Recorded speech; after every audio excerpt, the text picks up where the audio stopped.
Shalom, welcome to Up Close and Personal Podcast with me Rebecca Masih from Menara Doa, Jakarta.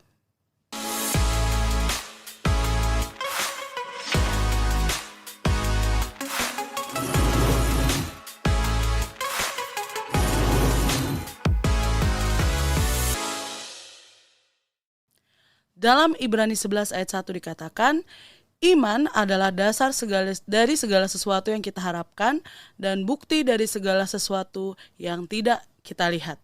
Dalam hidup kekristenan kita, saya percaya ada janji-janji Tuhan yang Tuhan berikan dalam hidup setiap kita pribadi lepas pribadi.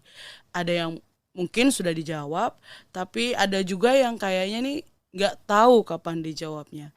Hari ini kita akan belajar tentang iman dari seorang tokoh Alkitab yang pastinya tidak asing lagi, yaitu Bapak orang beriman, siapa lagi kalau bukan Bapak Abraham.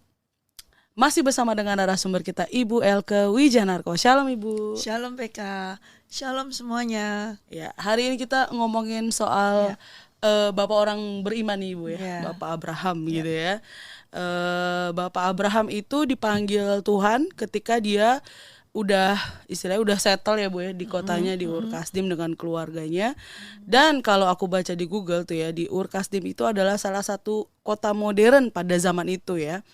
Dia harus meninggalkan kota semodern Ur Kasdim ke tanah yang akan ditunjukkan Tuhan ya.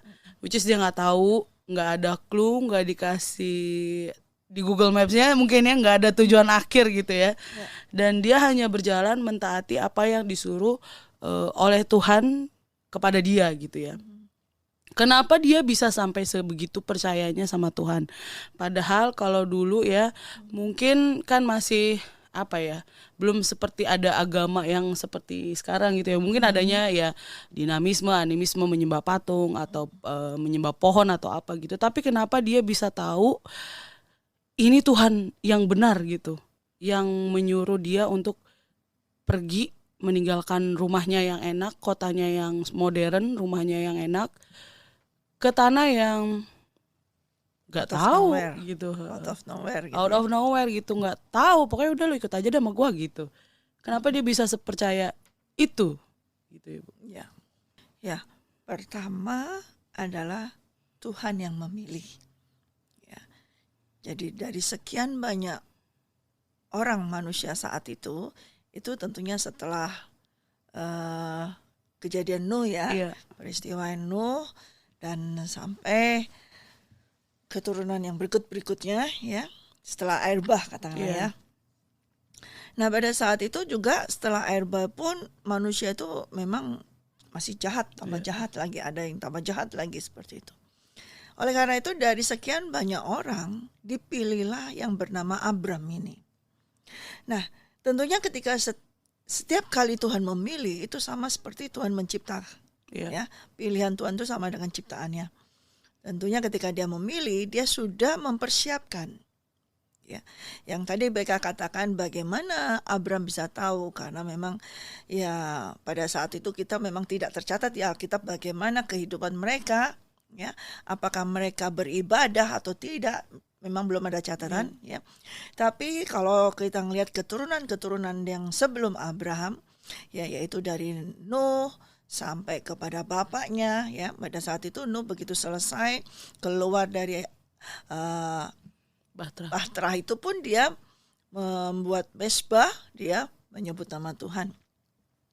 Nah, itu mulai mungkin mereka menurunkan ya BK, mungkin secara tidak secara langsung mereka mengajarkannya, ya.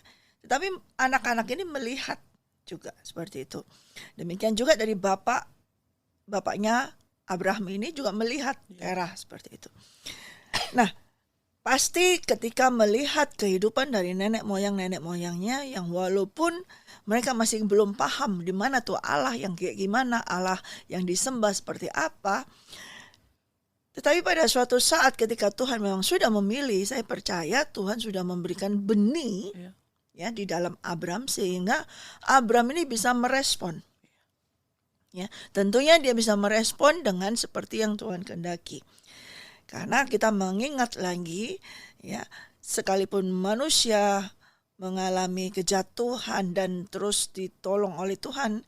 Tapi ketika manusia jatuh dalam dosa, mereka makan buah pengetahuan baik dan jahat. Ya. Berarti di setiap orang itu ada benih baik, ada benih jahat. Nah, tentunya yang Tuhan pilih dari sekian banyak itu sama, orang manusia yang diciptakannya sama. Ya. Dan Tuhan memanggil Abraham, tentunya Tuhan memanggil dalam roh, manusia rohnya yang mana adalah ada sifat karakter daripada Tuhan Allah Bapa. Ya, walaupun tidak ada picture-nya, ya, walaupun tidak ada gambarnya, ya, tetapi di dalam ini, kalau Tuhan yang memanggil, maka di dalam ini yang bergetar. Di dalam inilah yang merespon. Jadi memang ketika dipanggil keluar, nggak tahu gimana caranya, tapi Abraham ini bisa tahu this is God. Gitu. Ini adalah Tuhan Allah yang hidup.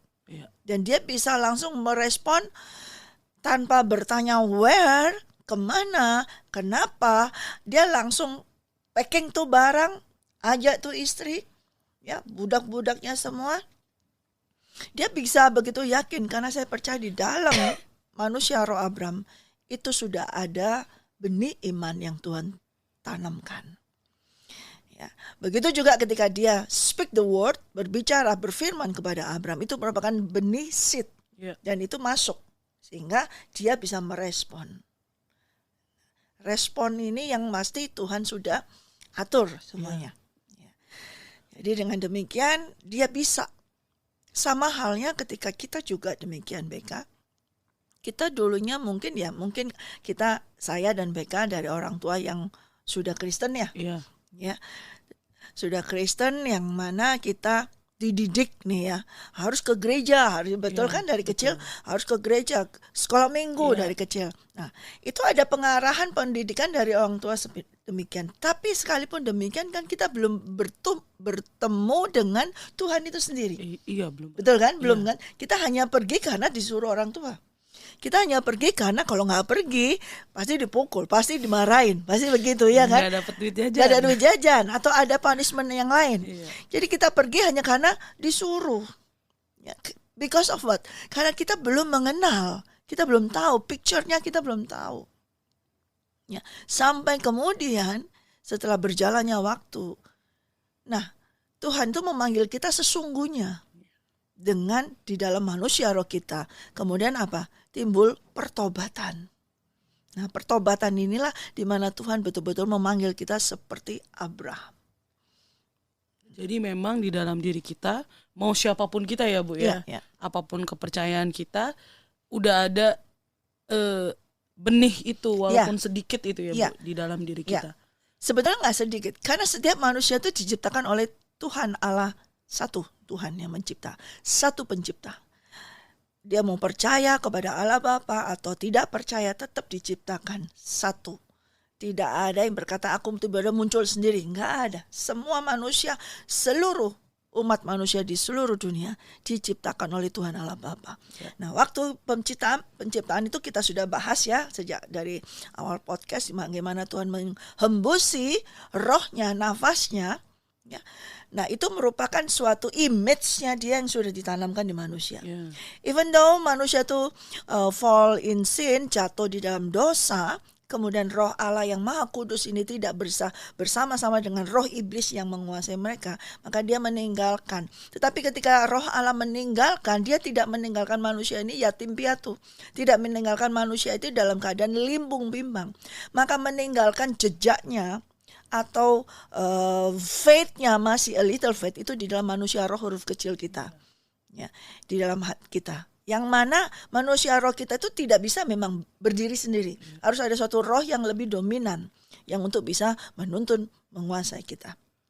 Nah, akhirnya kalau roh kudus itu sudah keluar, maka roh iblis yang menguasai kita, maka kita menjadi semakin jahat, semakin jahat. Tetapi ada juga yang tidak, karena tadi saya katakan ada benih baik, ada benih jahat. Ketika roh jahat itu membisiki kita, tapi kita berkata tidak, aku tidak mau. Itu bisa karena ada benih baik ini. Nah, ini setiap hari akan muncul. Nah, itu pada saat seperti itu, sebelum Tuhan memanggil kita, itu pergumulan ada pada kita. Keputusan ada pada kita. Kita mau ikut yang jahat atau mau ikut yang baik. Nah itu makanya kita seringkali bergumul seperti itu.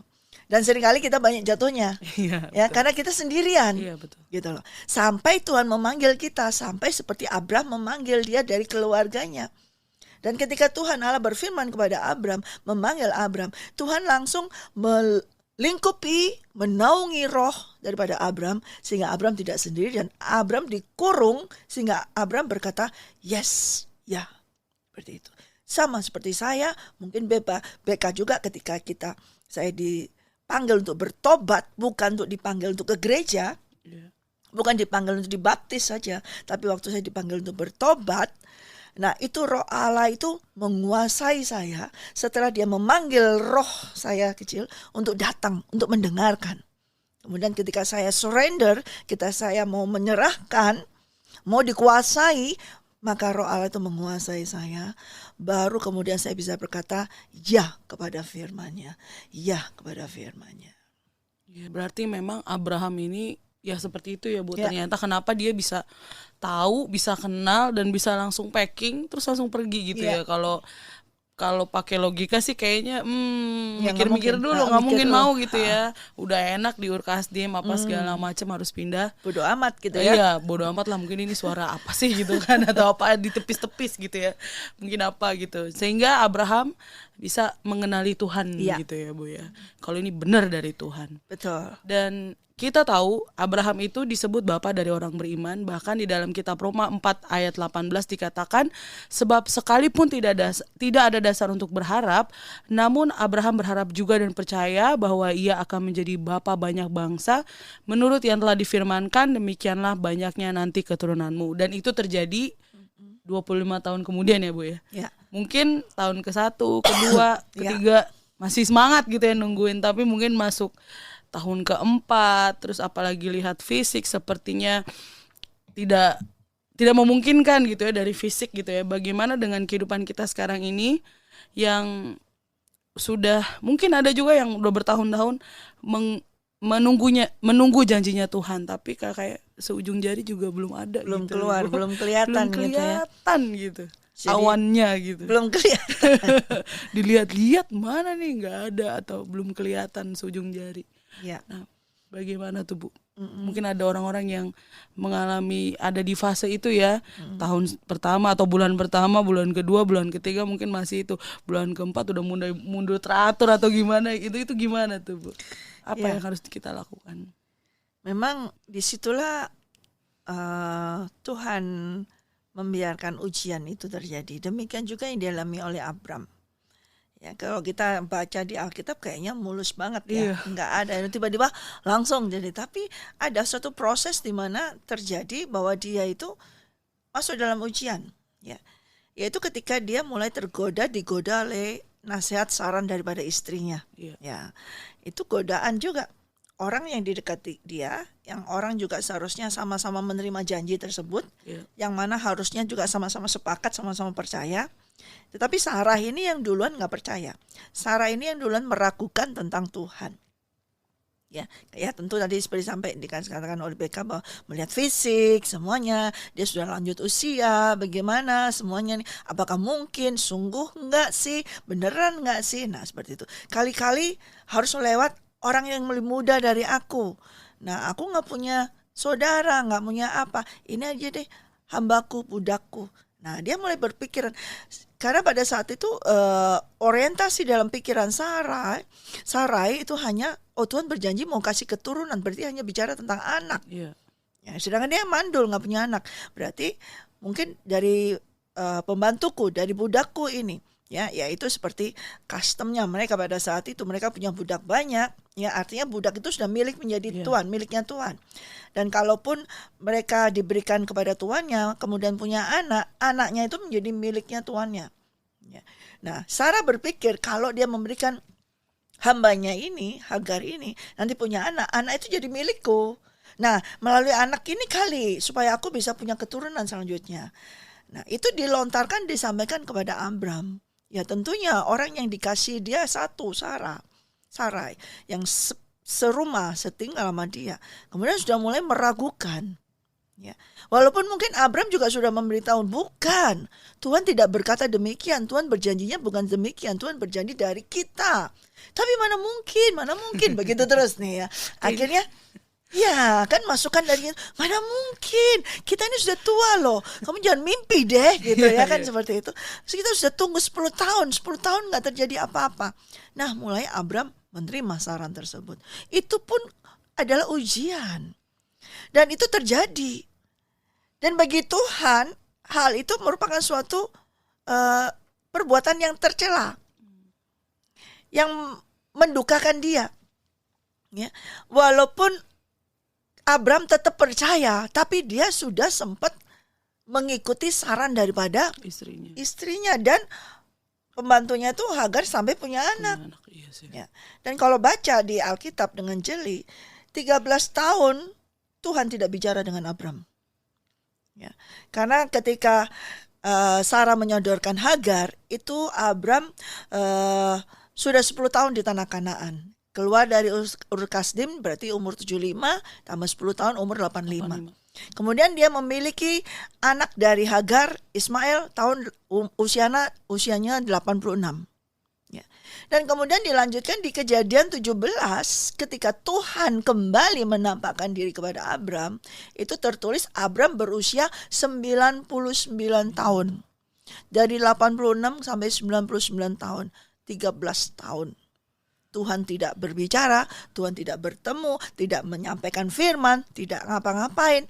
Dia tunggu sampai 13 tahun. Dan saya percaya ketika sampai 13 tahun itu Abram mulai bertanya, Tuhan ini yang biasanya suka bicara sama aku, kok gak ada ngomongannya, kok gak datang ya, kok gak ini ya.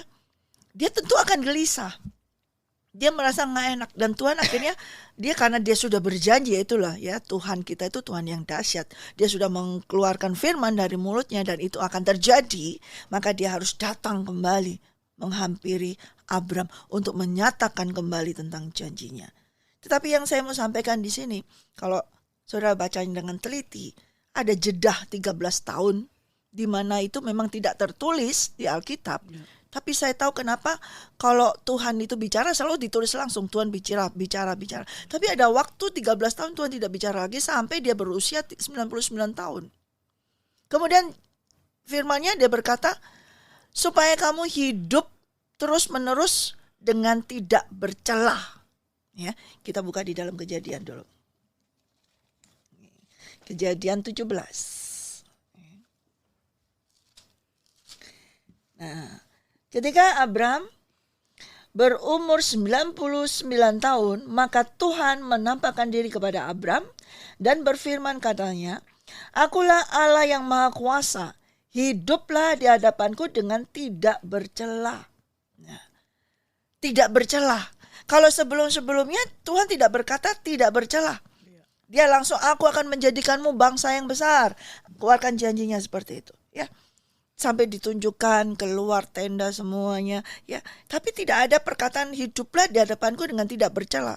Jadi apa yang dia lakukan dari selama 13 tahun itu sesuatu yang bercela di hadapan Tuhan. Itu struggle-nya, itu ujian dari Abram. Jadi semisal kalau waktu itu Sarai tidak memberikan saran yang seperti itu. Dan mungkin Sarah memberikan saran, tapi Abram tidak menurutinya. Maka saya percaya tidak menunggu sekian lama. Ya. Kenapa seringkali kita sering menunggu sekian lama?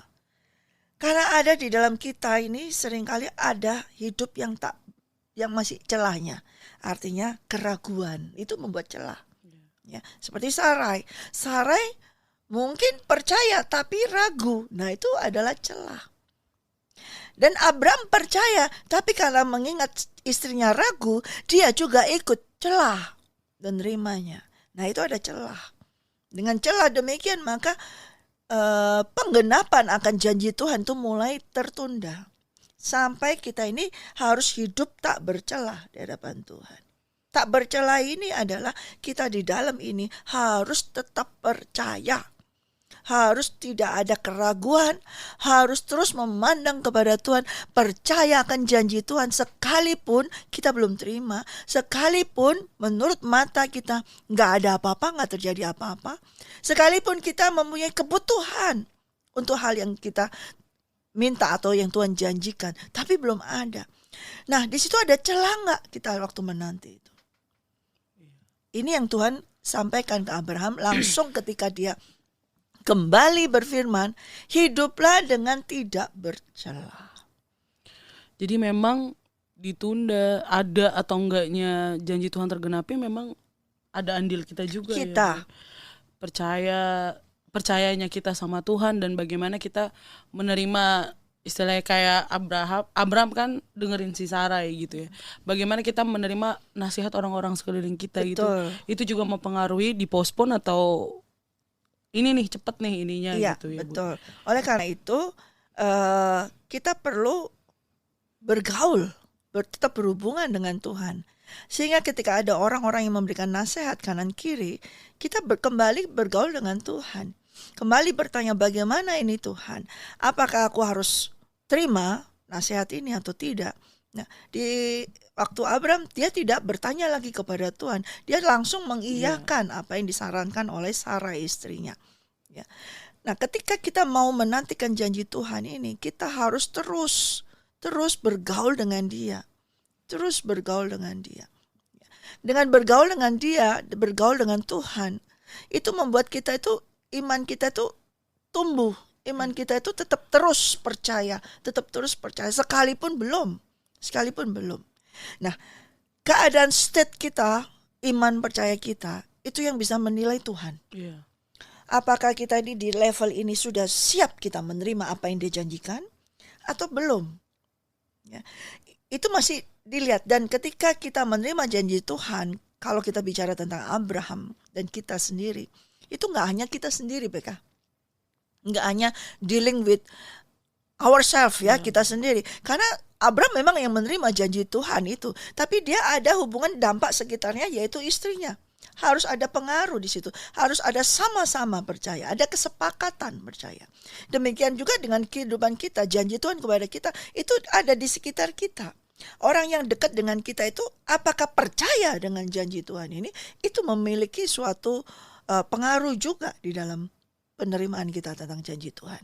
Dan Tuhan mungkin iman Abraham sudah nih, percaya nih. Yeah. Iman kita percaya nih. Tapi ada orang-orang yang di dekat kita yang Tuhan tentukan untuk masuk di dalam masa depan kita, masuk di dalam perjalanan masa depan kita, ternyata masih ada yang belum percaya. Nah, Tuhan akan urusan dengan orang yang belum percaya ini dulu. Sekalipun Abraham sudah percaya, tapi istrinya Sarai belum percaya. Maka Tuhan mau urusan dengan istrinya ini. Dan terbukti ketika dia menyodorkan dan terjadi, akhirnya dia juga menerima permasalahan sendiri, yaitu di mana dia dihina-hina oleh budaknya ini.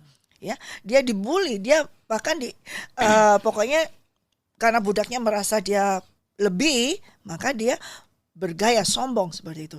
Dan Sarah mengalami sakit hati. Nah, itu dia masih diproses lagi Tuhan sampai dia bisa melihat betul-betul seperti yang Abraham lihat. Mendengar betul-betul seperti yang Abraham dengar, walaupun memang tidak langsung itu ke Sarai. Jadi memang kadang kita masih seperti Sarai gitu ya. Betul. Kalau ngelihat keadaan, ngelihat fisik gitu ya, bisa nggak ya nih Tuhan gitu ya, umur udah segini, bisa nggak ya ini udah begini, sehingga ya itu dia tadi sepertinya kayaknya mungkin kali-kali ya lewat usaha A, B, C, D bisa memberkati gitu, membuka tingkap-tingkap langit atau apa gitu. Ya. Ternyata itu adalah hal yang keliru gitu ya Bu ya, yang membuat Tuhan malah diem gitu ya. Jadi betul. Gak ngomong. Nah, kalaupun kita ada seperti itu, saya belajar dari yang Tuhan katakan, hiduplah di hadapanku dengan tidak bercela. Ya. Kita bertanya kepada Tuhan, apakah jalan ini kau kehendaki Tuhan? Ya. Apakah dengan saya melakukan, atau kita bertanya, kalau lebih baik bagi saya adalah bertanya, Tuhan, apa yang harus aku lakukan untuk mengerjakan di dalam kehidupan ini, menantikan janjimu? Apa yang perlu aku harus kerjakan? Nah, itu yang penting kita tanyakan. Bukan kita langsung main usaha sendiri, coba sana, coba sini, usaha sini. Saya berkata, Tuhan, saya setiap pagi berkata, Tuhan, apa yang kau ingini aku untuk bekerja hari ini? Apa yang harus aku kerjakan hari ini? Roh Kudus, tolong aku. Roh Kudus, ajarkan apa yang harus aku kerjakan. Supaya setiap langkah pekerjaan kita itu tidak keluar daripada janji Tuhan. Ya. Karena kita nggak paham, kita nggak tahu sama sekali. Kita menurut kita baik, menurut kita oke, fine. Tapi bagi Tuhan tidak demikian, karena rancangan kita bukan rancangan Tuhan. Jalan kita bukan jalan Tuhan. Tinggi langit, itulah perbedaannya kita dengan Tuhan. Oleh karena itu perlunya kita minta Roh Kudus ini mengajar kepada kita. Dan Tuhan sudah perintahkan pada ketika 99 tahun, mulailah sekarang hidup dengan tidak bercela. Artinya bergaul sama aku, bertanya sama aku, boleh gak ini Tuhan? Ini istriku kasih saran ini, benar gak ini Tuhan? Nah, kita mau bergaul, bertanya. Memang ketika kita melakukan bertanya kepada Tuhan, bergaul, itu kayaknya kita lagi sedang diam diri, doing nothing, ya, kayaknya gak berbuat apa-apa. Nah, sebagian orang berkata, kayaknya aku useless deh, kayaknya aku gak berguna deh. Nah, itu saya dulu juga demikian. Ketika saya tidak melakukan apa-apa, karena saya dulu sudah terbiasa aktif, kemudian untuk mengikut Tuhan, mendengar suara Tuhan dan melakukan setiap perintah langkah Tuhan, saya harus diam, doing nothing. Itu kayaknya, kayak gak berarti banget ya, kayaknya gak benar, gak bisa. Tapi itu dididik untuk Tuhan oleh Roh Kudus untuk saya itu menjadi taat, sabar, menerima. Nah, itu gak gampang memang. Seperti yang dididik oleh Tuhan kepada Abram. Ya. Kita harus mau tidak melakukan apa-apa, hanya bergaul dengan Dia, hanya berdoa. Mungkin dianggap orang lain, itu nggak ada gunanya berdoa pagi siang malam berdoa terus pagi siang malam, bekerja dong kayak gitu. Tapi itu berdoa itu adalah pekerjaan yang Tuhan kehendaki di Abram, bergaulah dengan aku, hiduplah dengan tidak bercela. Bagaimana bisa hidup tak bercela kalau nggak bergaul dengan Tuhan? Ya, berdoa. Dan saya percaya kalau Abram hidup tidak bercela kepada Tuhan, pasti sebetulnya waktunya itu nggak lama sekian. Dan kalau kita ini hidup tidak bercela di hadapan Tuhan, tetap terus percaya, tetap terus bergaul, terus bergaul, pasti tidak akan pernah sia-sia. Pagi, siang, malam kita berdoa, bertanya. Itu kita duduk di dalam hadirat Tuhan, di dalam perlindungan Tuhan. Seperti kita hari ini ngobrol, tanya, bertanya. Memang suatu saat mungkin Tuhan diam, tidak memberikan suatu jawaban. Tapi kita ada di dalam hadiratnya, kita ada di dalam Dia. Nah, itu bagi Dia adalah sesuatu hidup yang tidak bercela. Menunggu, sabar, itu melatih kita untuk sabar. Sabar ya. Sabar. Kadang orang gak sabaran, apalagi kalau tinggal di Jakarta ya. Iya, udah lampu merah baru sebentar tet iya, gitu. Betul. Saking gak sabarnya itu, sabar itu adalah hal yang penting gitu ya. Iya, penting karena itu sesuatu yang hidup yang tidak bercelah di hadapan Tuhan. Iya, benar. Salah satunya adalah sabar menunggunya itu. Sabar menunggu. Ya, terus ini Bu ya, ketika Abraham akhirnya 25 tahun kemudian setelah itu dia memiliki anak laki-laki, lalu ketika anaknya beranjak gede nih ya, tiba-tiba Tuhan nih kayak ngide banget gitu ya buat Abraham untuk mempersembahkan anaknya gitu ya Bu ya. Anak yang udah dijanjikan 25 tahun, lahir di masa tua Abraham dan Sarah, lalu ketika Ishak dan lalu ketika sudah besar Tuhan minta ayo dikorbankan gitu ya. Lalu Abraham dengan nggak ditulis juga ya di Alkitab ya gitu ya. Tapi aku pernah nonton film ada gitu ya, dia kayak gimana sih kayak ini cuman di Alkitab cuma dibilang keesokan harinya pagi-pagi benar Abraham pergi gitu ya dengan Ishak gitu ya. Lalu dibilang lagi di Kejadian 22 ayat 8, Allah yang akan menyediakan anak domba untuk korban bakaran baginya, anakku gitu ya. Lalu keduanya berjalan bersama-sama. Kayaknya gimana ya? Bayangin apa yang udah Tuhan janjikan ke kita gitu ya. Terus tiba-tiba udah dapet nih ya, nunggu lama banget 25 tahun, 1/4 abad gitu ya. Terus udah dapet, tiba-tiba Tuhan bilang, korbankan dong, kesini kasih ke aku lagi gitu. Itu gimana ya? Aku tuh sampai speechless waktu aku baca gitu kan. Ya ampun ya Abraham. Maksud terus dia jalan gitu ya tanpa, kalau di Alkitab kan tidak ada argumentasi atau apa gitu. Pokoknya dia esokan paginya dia pergi gitu-gitu segala macam gitu. Maksudnya tuh emang pantas ya dia dibilang bapak orang beriman gitu ya Bu ya.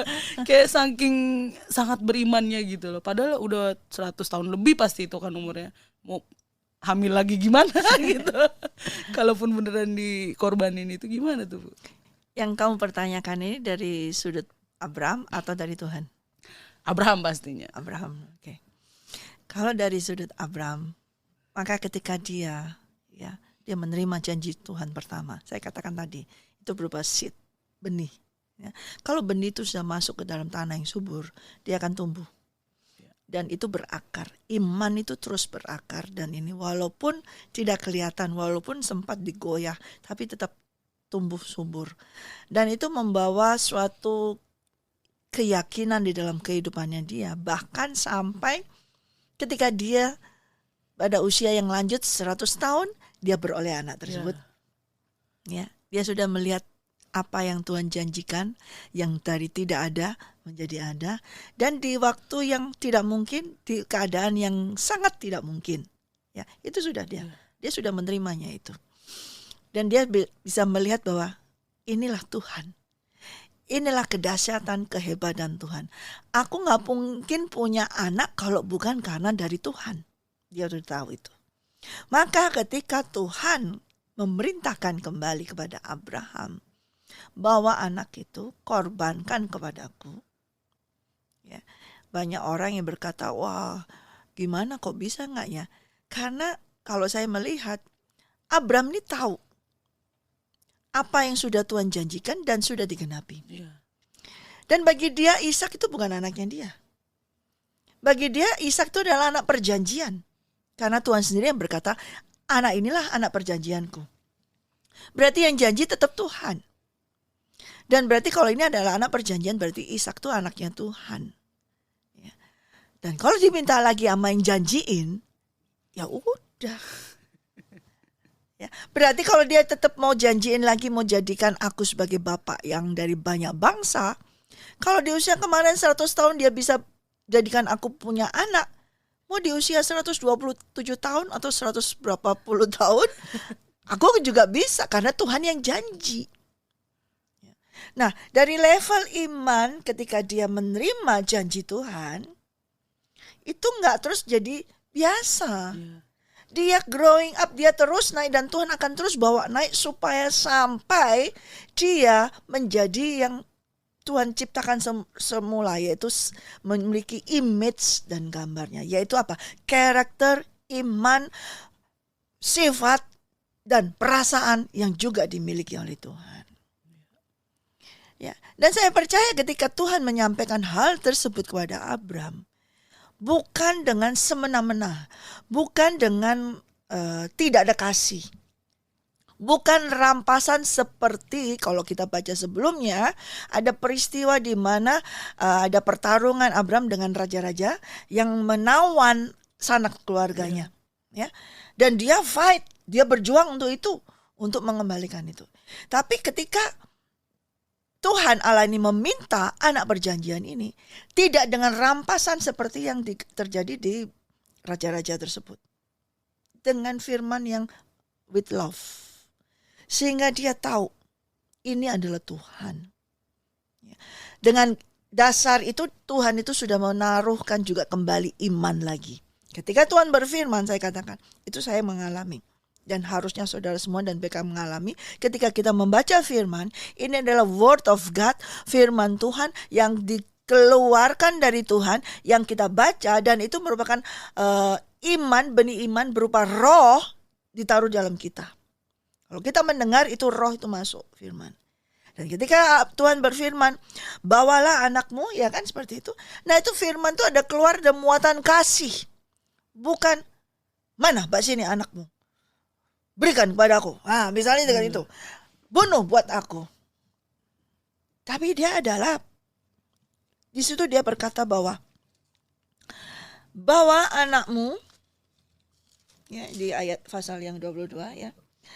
Ambillah anakmu yang tunggal itu, yang engkau kasih, yakni Ishak, pergi ke tanah Moria dan persembahkanlah dia di sana sebagai korban bakaran pada salah satu gunung yang akan kukatakan kepadamu.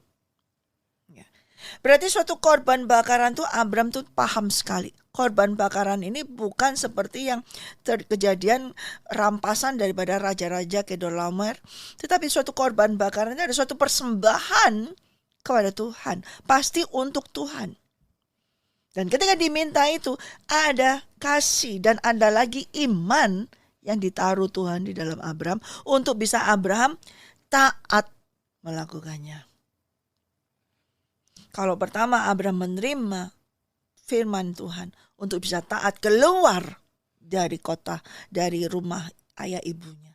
Sekarang dia juga mendengar firman Tuhan yang sama dari Tuhan yang sama untuk membawa anak yang sudah dijanjikan tuh, yang satu-satunya yang Tuhan janjikan untuk dipersembahkan. Nah, iman yang sama ini ditaruh di Abraham.